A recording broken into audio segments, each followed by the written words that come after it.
कैसे हो भी सभी प्यारे प्यारे छात्रों, आप सबका स्वागत है आपके अपने चैनल टीचर्स अड्डा पर। मैं हूं आयुष चौहान। आज इस वीडियो में हम जो आज सुबह से लेकर शाम तक जो बहुत सारी बातें आई, अटकलें लगी कि पद घट गए हैं, ये हो गया वो हो गया, उन सभी चीजों पर चर्चा करेंगे। क्या हुआ है क्या नहीं हुआ है। इस वीडियो को देखने के बाद आपको विषय संबंधी, एज रिलेटेड, एलिजिबिलिटी, सीटेट में कितने नंबर चाहिए होते हैं, बीएड डीएलएड एग्जाम का पैटर्न क्या, उससे रिलेटेड कोई भी डाउट नहीं रहेगा। शुरुआत करने से पहले बिहार शिक्षक भर्ती का दूसरा चरण है। एक चरण पहले भी हो चुका है।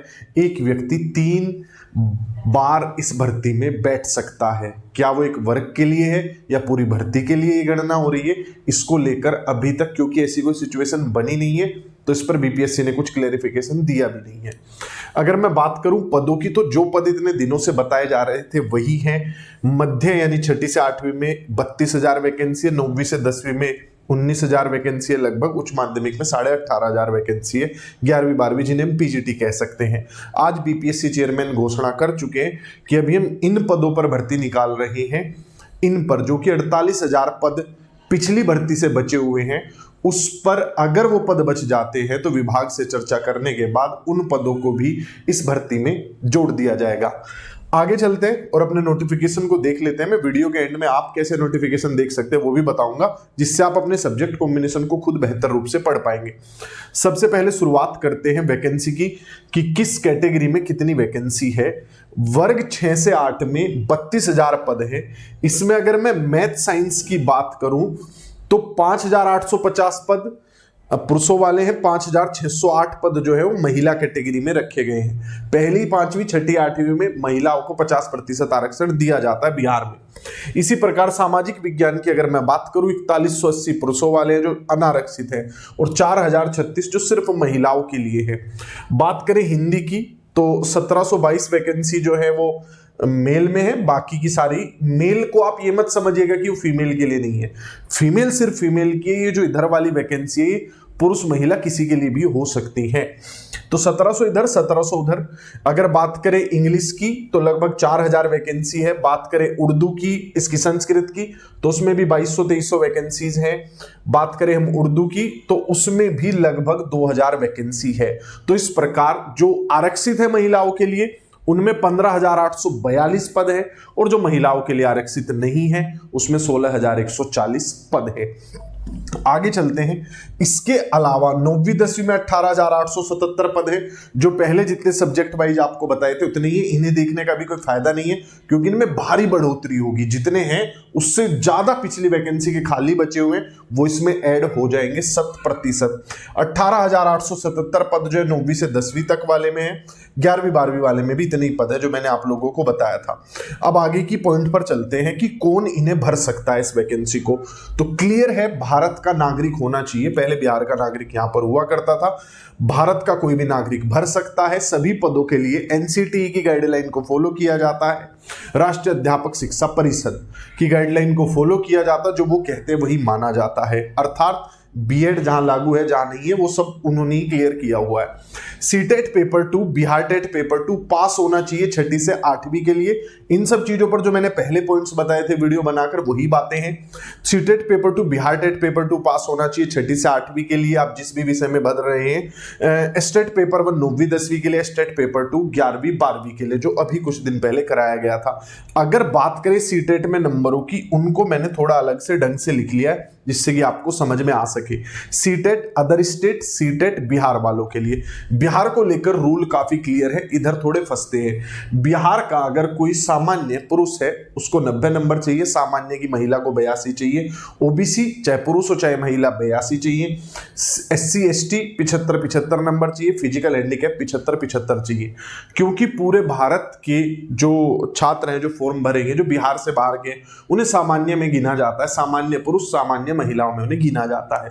अगर महिला को सामान्य का दर्जा दिया जाता है तो उन्हें 82 नंबर पर पास माना जाना चाहिए, क्योंकि बिहार में सामान्य महिला के लिए 82 नंबर होता है। तो बाहर की महिलाएं भी 82 नंबर पर पास होनी चाहिए। लेकिन कुछ लोगों का यह कहना है पिछले वाली भर्ती में कई जगह पर 82 नंबर वाले लोगों को बाहर, महिलाओं को बाहर किया गया है। लेकिन ये अपने आप में सवालिया निशान उठाता है इस भाषा शैली पर। आप बाहर की महिलाओं को सामान्य महिला में गिनते हैं और पुरुषों को सामान्य पुरुषों में। बाहर की महिलाएं जो यहाँ की महिलाओं की आरक्षित सीटें हैं, सामान्य महिलाओं के लिए जो बिहार की महिलाओं के लिए आरक्षित सीटें, वो उसमें एलिजिबल होती हैं, तो उनके नंबर भी यही काउंट होने चाहिए। आप ठोक बजाकर पेपर भरिए, हल्का सा अगर आप उस पर विवाद उठाएंगे या क्लैरिफाई करने की कोशिश करेंगे तो ये अपनी भाषा में खुद ही फंस जाएंगे। 2017 के नियम है, सामान्य महिला 82 नंबर पर पास होती है। फिजिकल हैंडीकैप कहीं का भी हो 75 नंबर पर पास होता है। सिर्फ इनमें कोई रियायत नहीं मिल सकती है क्योंकि ओबीसी एससी एसटी हर राज्य की नजर में अलग होते हैं, तो अन्य राज्य के ओबीसी एससी एसटी को सामान्य पुरुष के बराबर ही गिना जाएगा। लेकिन महिला के लिए कोई सर्टिफिकेट चाहिए नहीं होता, जो बिहार में महिला है वो दूसरे राज्य में भी महिला ही होगी। ये सारी चीजें हैं जो सीटेट से रिलेटेड, नंबर रिलेटेड कंफ्यूजन आता है। अब इसके बाद आगे चलते हैं। 6ठी से 8वीं में मुझे इन 3 स्तर पर वैकेंसी देखने को मिल रही है। गणित, विज्ञान, सामाजिक विज्ञान, भाषा विद्यालय के जो अध्यापक है वो। भाषाओं में हमारे पास लगभग 4 चीजें हैं, हिंदी है, इंग्लिश है, संस्कृत है और उर्दू भाषा है। अगर मैं इनमें क्वालिफिकेशन की बात करूं, चाहे आपने बीएड किया हो चाहे आपने डीएलएड किया हो, लेकिन साथ में ग्रेजुएशन होना चाहिए तो आप एलिजिबल हैं। 50% अंक स्नातक में चाहिए होते हैं। अगर आपने स्नातक नहीं किया है तो स्नातकोत्तर आपने किया हो तब परसेंटेज नहीं चाहिए होगा ग्रेजुएशन में। लेकिन पोस्ट ग्रेजुएशन करने से आपकी ग्रेजुएशन की मान्यता नहीं हट जाती, सब्जेक्ट फिर भी ग्रेजुएशन के ही देखे जाएंगे। सब्जेक्ट क्या देखे जाते हैं मैं पहले भी कई बार वीडियो बनाकर क्लियर कर चुका हूं। इसमें काफी क्लियरली लिखा हुआ है कि जो भाषा वाले बच्चे हैं उन्होंने या तो सब्सिडरी सब्जेक्ट पढ़ो चाहे ऑनर्स किया हो, यानी आपने इंग्लिश ऑनर्स किया हो या आपका इंग्लिश सब्जेक्ट रहा हो ग्रेजुएशन के दौरान, तो आप वैलिड हैं। जिन बच्चों के सब्जेक्ट कॉम्बिनेशन नहीं बन रहे, भाषा में उनके सब्जेक्ट कॉम्बिनेशन आसानी से बन जाते हैं। जिन छात्रों ने सामाजिक विज्ञान का भरना है, कोई भी विषय इनमें से, यानी इतिहास, हिस्ट्री, भूगोल, ज्योग्राफी, राजनीति शास्त्र, पॉलिटिकल साइंस, दर्शन शास्त्र यानी कि सोशोलॉजी, अर्थशास्त्र यानी कि इकोनॉमिक्स, वाणिज्य यानी कि कॉमर्स, मनोविज्ञान यानी कि साइकोलॉजी, सोशोलॉजी और फिलोसफी, दर्शन शास्त्र, मैंने उल्टा बोल दिया था, और गृह विज्ञान, होम साइंस, इनमें से कोई भी 2 आपने स्नातक स्तर पर पढ़े हो। जरूरी नहीं है हिस्ट्री, ज्योग्राफी इनमें से एक रहा हो, वो नियम 9वीं 10वीं में लागू होता है। गणित और विज्ञान विषय के लिए आपने मैथ्स, फिजिक्स, केमिस्ट्री, बायो यानी कि गणित, भौतिकी, रसायन, जीव विज्ञान में से कोई 2 पढ़े हो। अब इसको लेकर थोड़ा सा मैं क्लियर कर देता हूं कि जो अदर कैटेगरी वाले उन्हें 5% की छूट यहां पर मिल जाती है। 9वीं 10वीं की अगर हम बात करें तो 9वीं 10वीं में बीसीए को भी अलाउ किया गया है। टेक्निकल डिग्री अगर आपकी है तो भी आपको अलाउ किया गया है। हालांकि शुरुआत करने से पहले मैं बता दूं, स्टेट पेपर 1 पास होना चाहिए, साथ में आपका वो सब्जेक्ट ग्रेजुएशन में होना चाहिए। वो सब्जेक्ट आपका किस रूप से ग्रेजुएशन में होना चाहिए वो थोड़ा सा मैं आप लोगों को क्लियर कर देता हूं।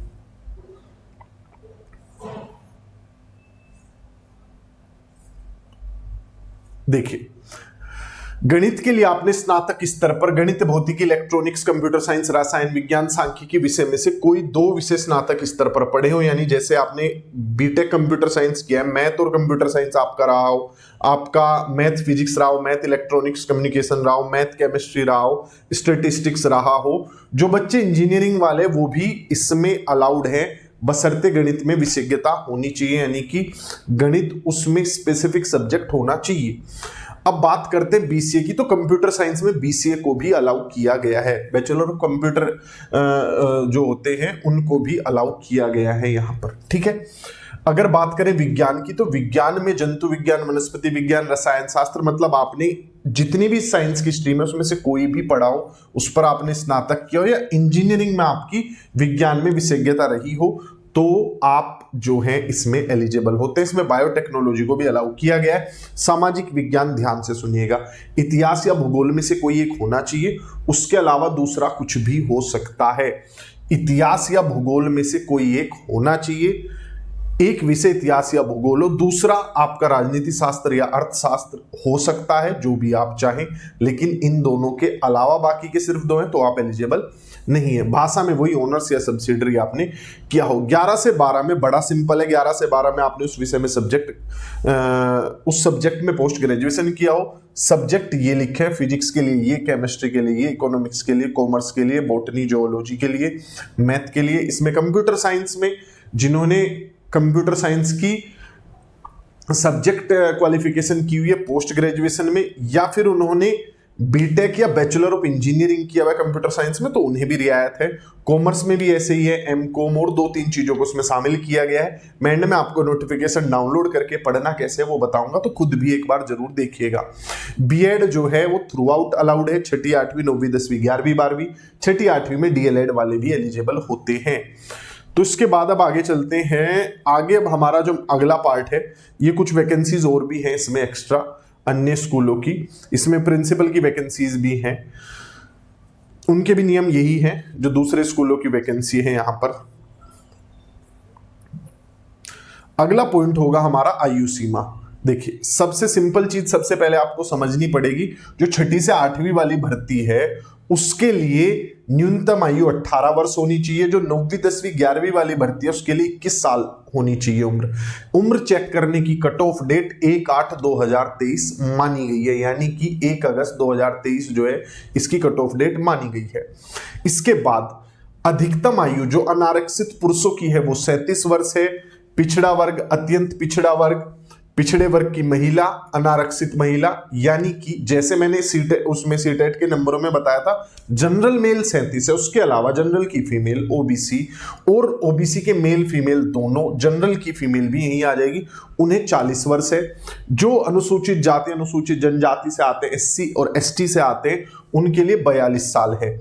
इसके अलावा और भी इसमें छूट है, जो लोग काम कर चुके हैं उससे रिलेटेड जो चीजें उसमें काम कर चुके हैं उनके लिए छूट है। बात करते हैं एग्जाम पैटर्न की। एग्जाम पैटर्न को भी मैंने सिंक्रोनाइज करके थोड़ा छोटे वे में लिख लिया है। पेपर पहले भी ऐसे ही होता था, 3 भाग होते थे। ये भाग पहले दिन अलग से लिया जाता था, इस बार ऐसा नहीं हो रहा है। इस बार उसी दिन आपका 150 सवाल का पेपर होगा, 2.5 घंटे का पेपर होगा, यानी हर सवाल के लिए आपको 1 मिनट मिलेगी। ये जो आप इधर की तरफ देख रहे हैं, इन नंबरों में सिर्फ आपको क्वालिफाई करना है। 9 मार्क्स आपको सिर्फ लेकर आने, 9 मार्क्स यानी कि 9 अंक आपको लेकर आने। 8 सवाल इंग्लिश के फिक्स्ड है, हिंदी उर्दू बंगला में आपके पास चॉइस है किसी एक की, तो सिर्फ 9 अंक आपको लाने, भाग 1 में आप पास हो जाएंगे। बात करते हैं भाग 2 भाग 3 की, क्योंकि सबसे जरूरी यही है। 120 अंक की जो आपकी परीक्षा हो रही है, मेरिट लिस्ट भी आपकी यहीं पर बनेगी। इन्हें समझ लीजिए, math, reasoning, general awareness, general science, यानी कि सामान्य अध्ययन, सामान्य विज्ञान, सामाजिक विज्ञान, भारतीय राष्ट्रीय आंदोलन, ईवीएस यानी कि एनवायरमेंटल साइंस जो आपका है, ज्योग्राफी भूगोल जो आपका है, ये सबसे मिलाकर 40 सवाल आते हैं। बहुत बड़ा पोर्शन इसका यही आ जाता है मैथ रीजनिंग में। और इंडियन नेशनल मूवमेंट पर काफी ज्यादा ध्यान रहता है, साइंस के 3-4 क्वेश्चन रहते हैं, करंट अफेयर इसमें काफी जनरल अवेयरनेस का पार्ट ले लेता है, उसके लिए आप एक बार प्रीवियस ईयर पेपर जरूर देखेंगे। भाग 3 में आपका अपना विषय पूछा जाएगा। फर्ज करते हैं कि आप गणित विज्ञान के अध्यापक बनना चाहते हैं 6ठी से 8वीं में, तो भाई आपको 80 सवाल करने होंगे 6ठी से 8वीं के टीचर बनने के लिए। 80 सवाल गणित और विज्ञान के। उदाहरण के तौर पर आप सोशल साइंस के टीचर बनना चाहते हैं तो 80 सवाल सोशल साइंस के आएंगे आपके। क्लियर है? आप 11वीं 12वीं में मैथ्स के टीचर बनना चाहते हैं तो मैथ्स के 80 सवाल आएंगे, यानी आपका अपना सब्जेक्ट जो आप चुन रहे हैं वो यहां पर आएगा। 120 नंबर जो ये है भाग 2 भाग 3 के, इनसे आपकी मेरिट लिस्ट तैयार की जाएगी। अगला पार्ट तो आप ये समझ गए होंगे, सिलेबस सिंपल है, जो आपकी एलिजिबिलिटी रखी गई है वही कठिनाई स्तर का आपको पेपर दिया जाएगा। यानी अगर आपकी योग्यता में आपसे ग्रेजुएशन मांगा गया तो ग्रेजुएशन तक की डिफिकल्टी दी जाएगी उन सवालों की। हालांकि साधारण तौर पर समझ लीजिए 6ठी 8वीं में 10वीं तक कवर होगा, 9वीं 10वीं में 10वीं तक कवर होगा लेकिन सवाल मुश्किल होंगे, 11वीं 12वीं में 11वीं 12वीं तक कवर होगा लेकिन सवाल मुश्किल होंगे। ग्रेजुएशन पोस्ट ग्रेजुएशन के सवाल पिछली बार भी नहीं आए थे। इसके बाद अगला पॉइंट, अच्छा इनमें जो है एक परसेंटेज भी निर्धारित किया गया कि इतना तो लाना ही होगा तभी आपको जो है टीचर बनाया जाएगा। वो खैर उतना सब क्लियर कर ही लेते हैं।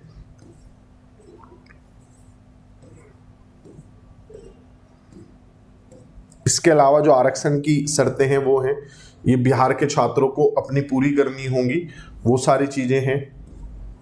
फीस को लेकर एक बार मैं आप लोगों को बता देता हूँ। सामान्य जो छात्र है जनरल के, जो अदर स्टेट वाले वो इसी में आएंगे, 750 रुपये लगेंगे।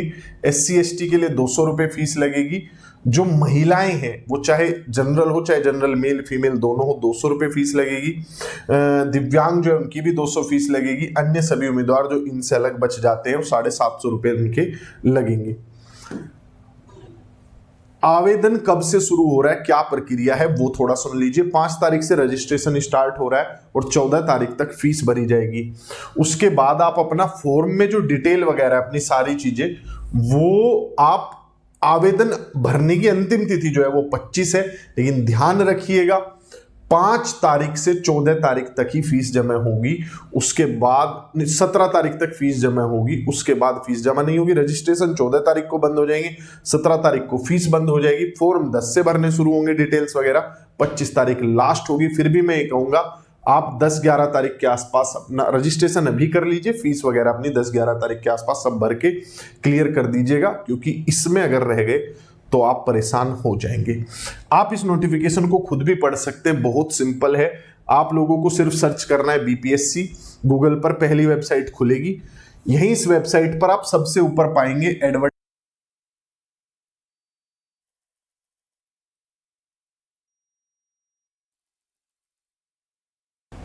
आप इस नोटिफिकेशन को खुद भी पढ़ सकते हैं। BPSC सर्च कीजिए गूगल पर। जब आप गूगल पर सर्च करेंगे BPSC तो ये वेबसाइट आपके सामने ओपन हो जाएगी। एडवर्टाइजमेंट ऊपर लिखा हुआ है, इसी पे क्लिक कर लीजिएगा, आपको पूरा नोटिफिकेशन आ जाएगा।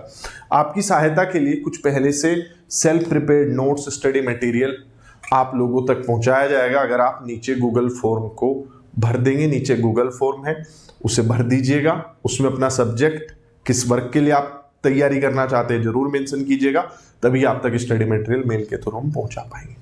Bye bye, take care. कुछ और जानकारी आपको चाहिए तो वीडियो के नीचे कमेंट कर सकते हैं। वैसे मैं उम्मीद करता हूं सारे डाउट मैं क्लियर कर चुका हूँ और आप सब भावी शिक्षक हैं, इस नोटिफिकेशन को एक बार खोल के खुद भी जरूर पढ़ेंगे, सिर्फ यूट्यूब के भरोसे ही नहीं रहेंगे।